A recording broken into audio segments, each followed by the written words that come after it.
So this is the second video about the anatomy of the CVS. We have discussed about all the things about the arteries, the vertebral artery and the branches of the vertebral artery. This is the anterior spinal arteries, which provided the anterior side of the spinal cord. Also these two arteries give rise the branches about the posterior artery, posterior side of the spinal artery, which including the posterior spinal arteries, but I'm not showing here. So here the anterior spinal arteries and the pica, that is posterior inferior cerebellar arteries. Ica, that is the anterior inferior cerebellar arteries, the labyrinthine arteries, the pontine arteries, and the posterior cerebellar arteries. All these apparatus which mainly provided the blood supply to our brain. So I will, for the convenience, I will make the structure of the brain stem, so you can easily understand that how where this apparatus is actually present. So for this purpose, I will draw that here is the brain stem.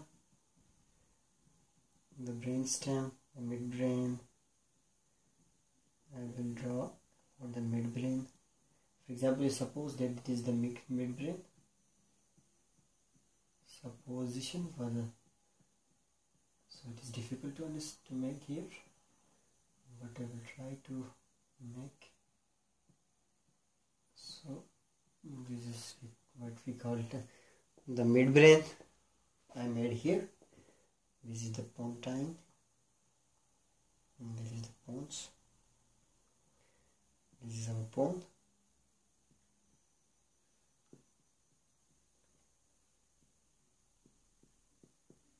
And this is our Medulla Oblongata.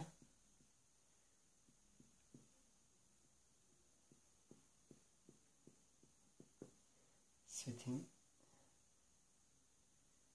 make it a little bit clear.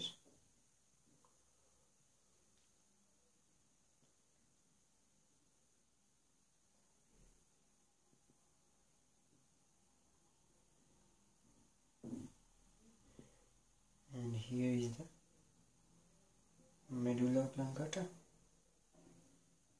So you can assume that it is the Medulla Oblongata, but it is not so good. But supposition, you have to suppose it. So this is the pontomedullary junction where they are combining with each other, and this is our pons, and these are the branches which providing blood supply to the pons, and this is the medulla, which anterior side of the medulla is provided by blood supply by the pica, that is the lateral branches of the pica, and behind this apparatus there is another system, that is what we call as, suppose this is our cerebellum. So these are the two arteries which providing blood supply to our cerebellum. So these whole thing about the branches of the vertebral artery. Now we will discuss about the branches originating from the anterior common carotid arteries.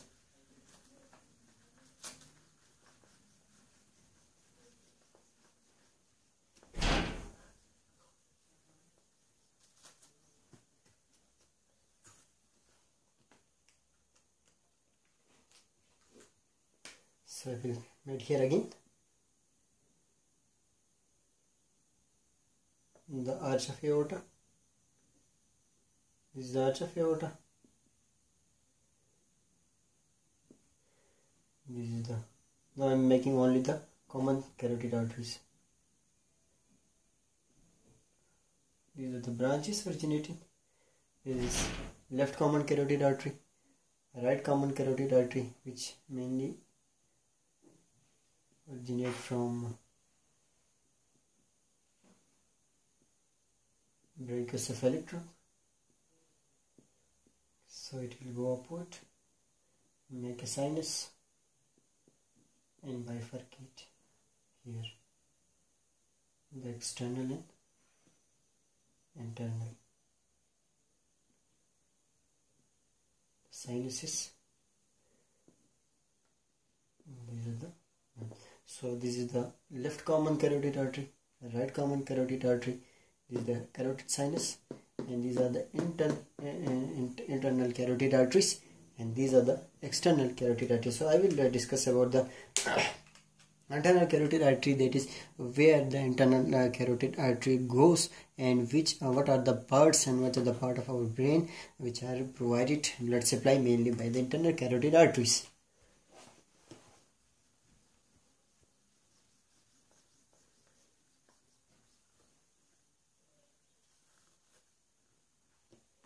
So for the purpose of supposition, I will make a single internal carotid artery. This is the sinus, this is the internal carotid artery, and this is the external carotid artery.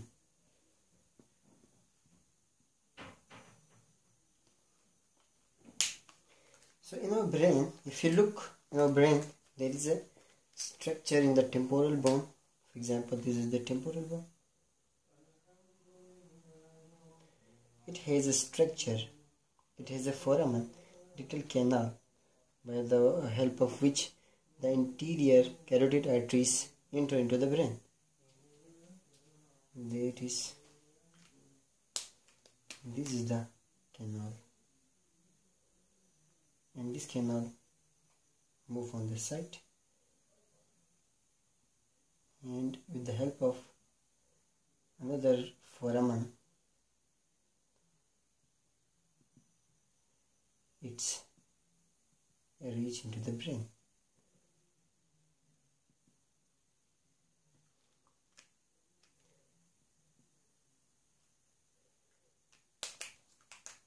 This is common carotid arteries. Move inside into the canal and move transversely, and then again move upward and reach into the brain. So these are the structures we called as carotid canal, carotid canal. This is foramen lacerum, foramen lacerum,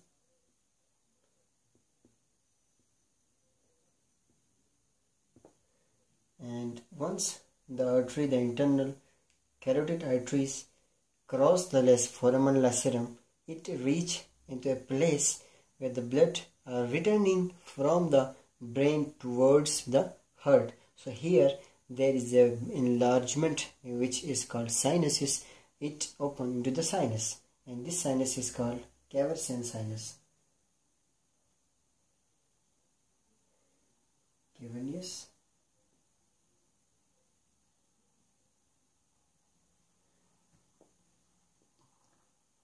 Cavernous.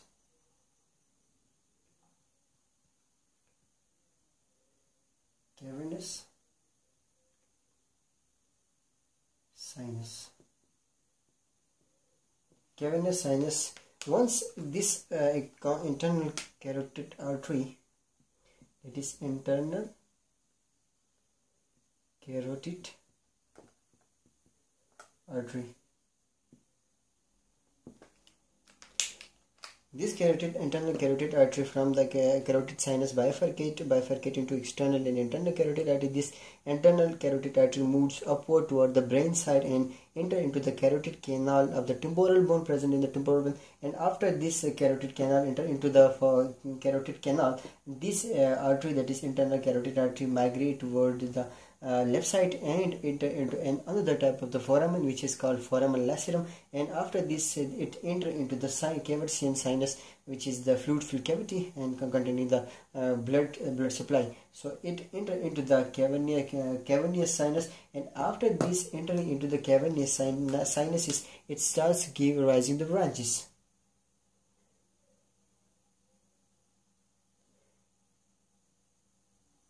The first branch which originate from here, that is this branch, and this branch moves toward the eye.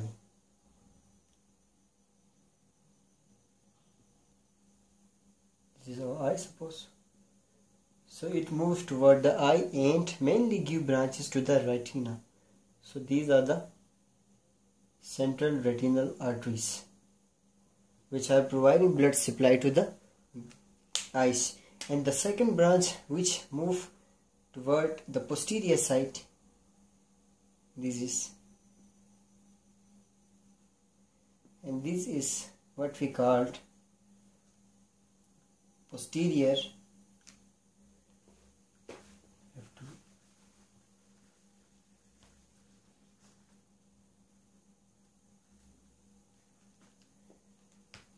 This is the posterior communicating artery. Posterior communicating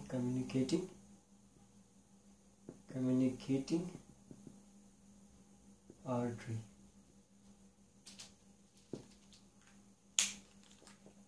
And another type of the branch which originating from the same internal carotid arteries and moving posterior and providing blood supply to the carotid plexus. So they are called as posterior choroidal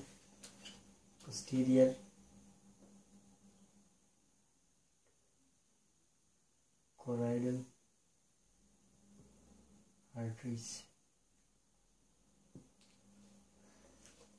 This is the posterior choroidal artery, which mainly provided blood supply to the carotid plexus present in mainly the first and second and the third ventricles. The carotid plexus, which mainly present in the lateral and the third ventricles. These two are the lateral ventricles, which present into the in the hemispheres of the cerebral hemisphere of our brain, and the third, which is present in between the thalamus and the subthalamus and the hypothalamus. So they have the carotid plexuses, and carotid plexuses are the group of the capillaries which perform the function of providing a lubricant, that is cerebrospinal fluid, to our brain. So these are the two arteries. This is the main artery originating from the internal carotid artery from the upper side, and this artery mainly provided blood supply to the carotid plexuses presently in our brain. And the other group of the artery which originated from the end portion of the internal carotid arteries, they are what we call as the terminal arteries. And the terminal arteries are two type of terminal arteries. One is moving curvedly, forming a circumflex, and move back side of the cerebellum and provided the blood supply to the cerebellum. So first this is the terminal artery which move and comes on the back side.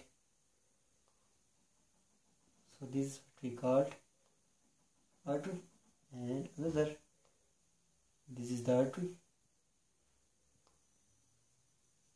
So these are the two terminal branches which provided blood supply to the cerebellum. So they are called as anterior cerebellar artery.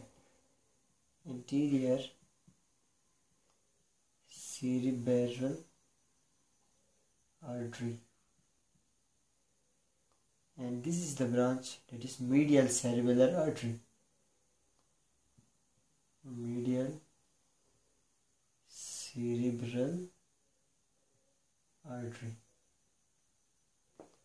So this is the whole structure, whole thing about the internal carotid artery and the branches which are originated from the internal carotid artery. So it is easy to understand if you remember the positions where they bifurcate, where they give rise to branches. So it will be very easy to understand. It is the main common carotid artery divided into two, that is external and internal carotid arteries, and this internal carotid artery further goes upward and enter into the carotid foramen or carotid canal and move transversely and enter into the foramen lacerum, and after this it comes out of the foramen lacerum and enter into the caversian sinus. After this caversian sinus, it starts moving laterally and provided provided arteries to our eyes, and these are called ophthalmic arteries, which provided blood supply to the retina. So after this entering into the retina, it's from the central retinal artery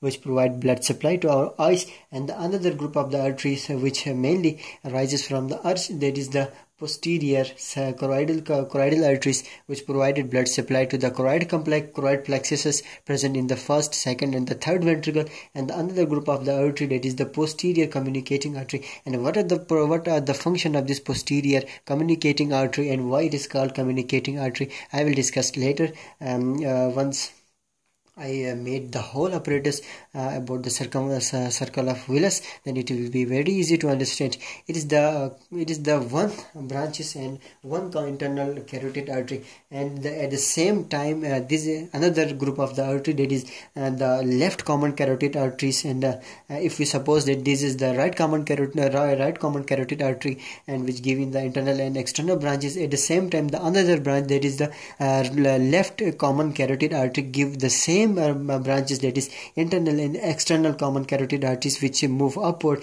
and enter into the opposite side, then another side of the carotid canal, and move into the foramen lacerum, and again the same branches will be given by the another type. So this is, for example,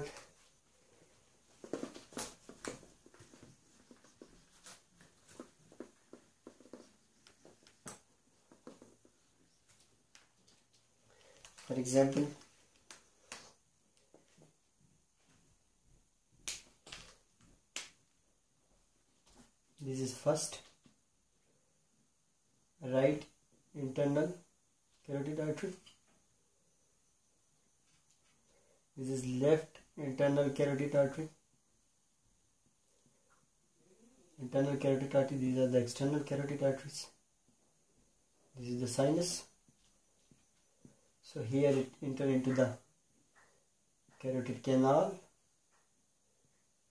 and move this side and enter into the foramen lacerum, and after entering into the foramen lacerum, it's move toward the caversian sinus.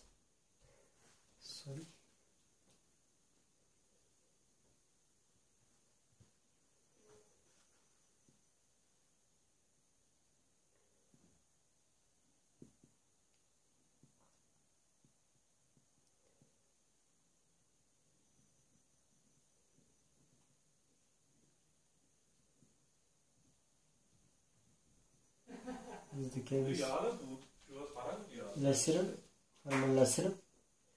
This is the caversian sinus.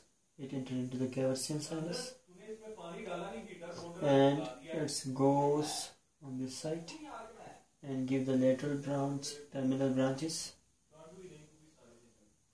and the medial branch. This is the medial branch. So at the same time, this system also give the same branches are here, but for the convenience I will make here only the branch like this. And this is the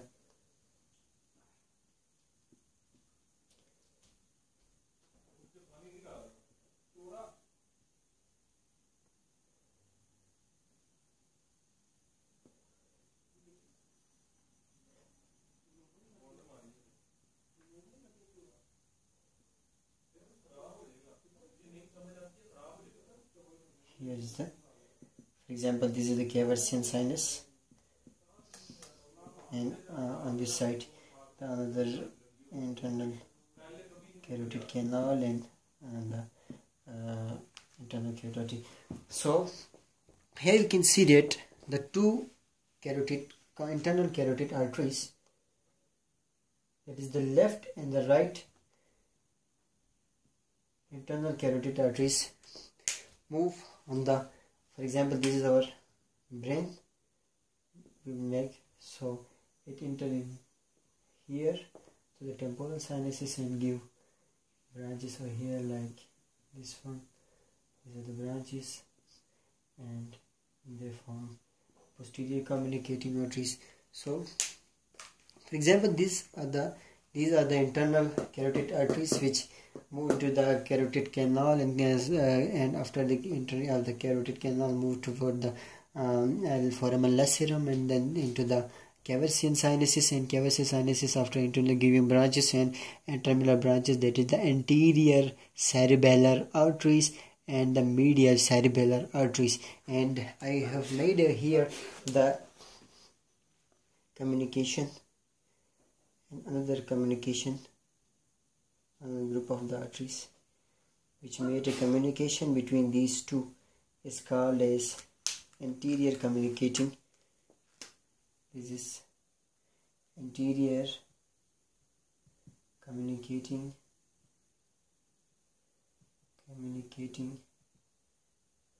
arteries. So this is the communication between the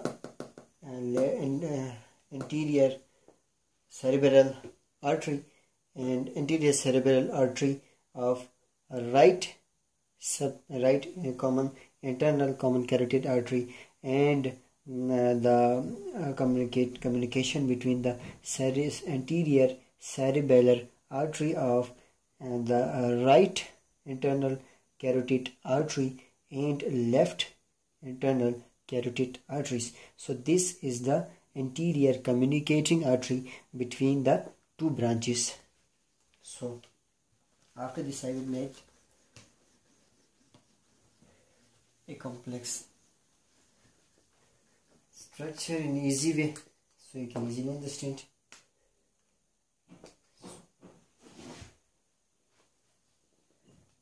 So this is what we call vertebral arteries.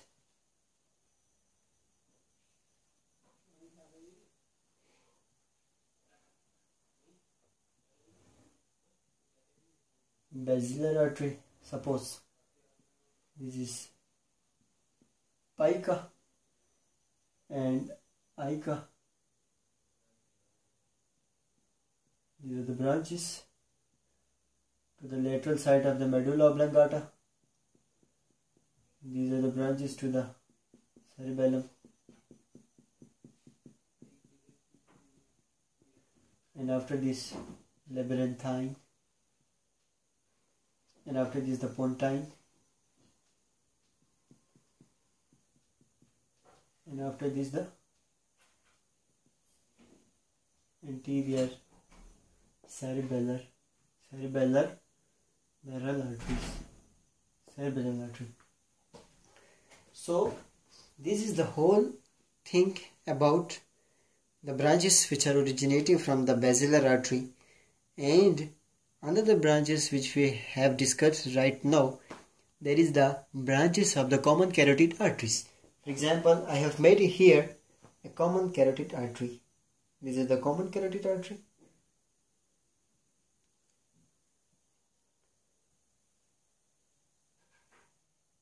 So this common carotid artery give branches laterally. There is here and branches medially.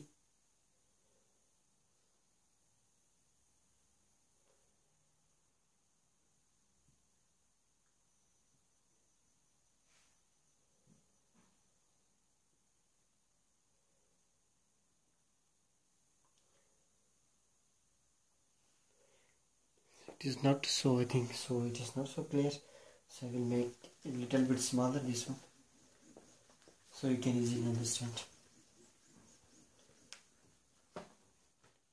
It's somewhat difficult to remember.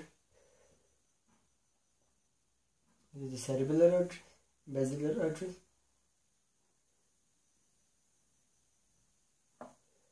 This is pica Ica, labyrinthine, pontine arteries. This is the posterior cerebellar artery. And after this, the common carotid branches of common internal carotid arteries is here. For example, I will make it a little bit clear. So this is the branch. This is the common carotid artery. This is also the common carotid artery coming on the left side. So, and the terminal branch, the next second terminal branch is, this was the second terminal branch.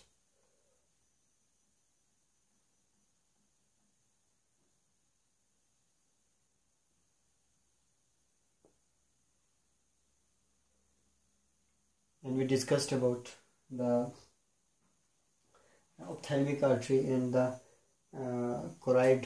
anterior choroidal arteries. So I will made here. These are the ophthalmic arteries.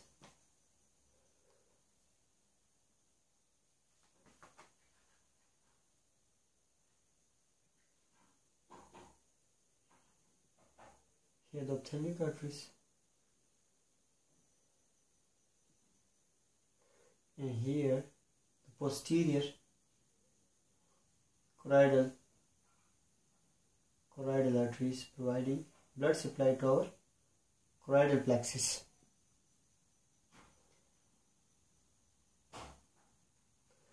And there is a we have discussed another type of the artery which nearly located to the posterior choroidal arteries. It is the posterior communicating artery, and this posterior communicating artery form a communication between the branches of the cerebellar, the basilar artery, with the branches of the internal carotid arteries. It is this one, what we called posterior communicating artery.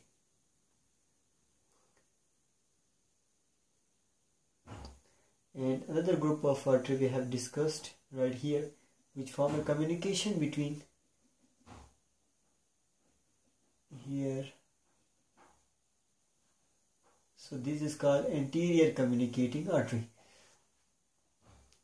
This is what we call as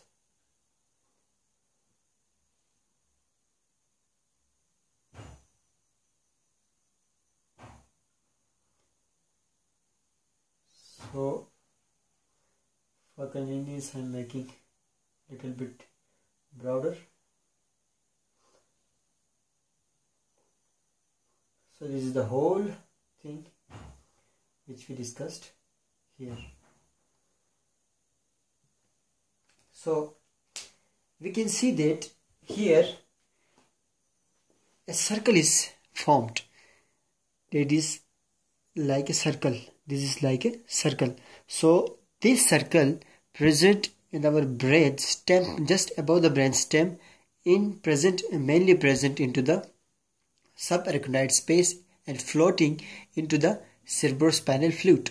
Though this circle is called circle of Willis, and the circle of Willis forms a communication between the internal carotid artery and the branch of the basilar arteries. The main purpose of the formation of this circle is that if, for example, this artery is blocked here and it has no supply from the common internal carotid artery, so the blood supply from here comes and compensate the portion of the brain which is mainly providing blood supply by the anterior cerebellar artery. So this is the function, this is the main important, which regulate the blood pressure, which regulate the supply and availability of the blood to the different region of our brain. So I will tell about the names in a short way. So this is what we called pica, that is posterior inferior cerebellar artery. This is what we call ica. Anterior inferior cerebellar artery. This is what we call labyrinthine artery. This is what we call pontine arteries, supplying to the pons. This is what we called is, that is the anterior,